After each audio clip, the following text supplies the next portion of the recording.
আমার এই দাড়ি আমার রসুলের ডিজাইন, আমার মাওলার দেওয়া ডিজাইন, তোমারটার লগে তুমি তুলনা করো, আমার চাইতে তুমি বুদ্ধিমান কেমনে বুঝাই দাও আমারে। দাঁড়াও দাঁড়াও বেটা, বলো মিয়া।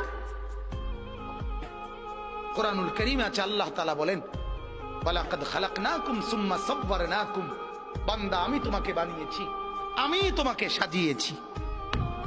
বানাইছে কে? সাজাইছে কে? হ্যাঁ, এটা কোরআন। আল্লাহ বলে আমি বানিয়েছি, আমি সাজিয়েছি। আমার সাজের চাইতে উত্তম সাজ হইতে সিবগাতাল্লাহ, ওয়ামান আহসানু মিনাল্লাহি সিবগা।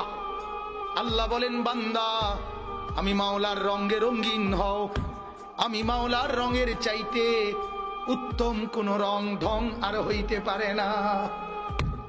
যদি বলেন মাওলা কোনটা আপনার রং, কোনটা আপনার ঢং, আল্লাহ বলবেন লাকাদ কানা লাকুম ফি রাসূলিল্লাহি উসওয়াতুন হাসানা।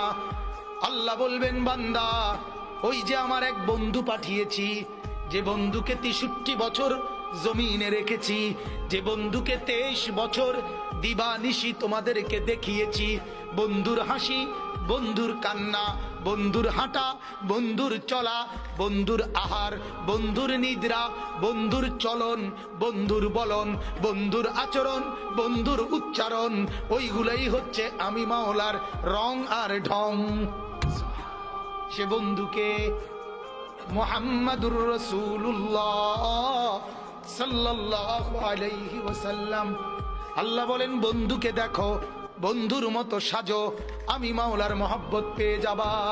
সুবহানাল্লাহ।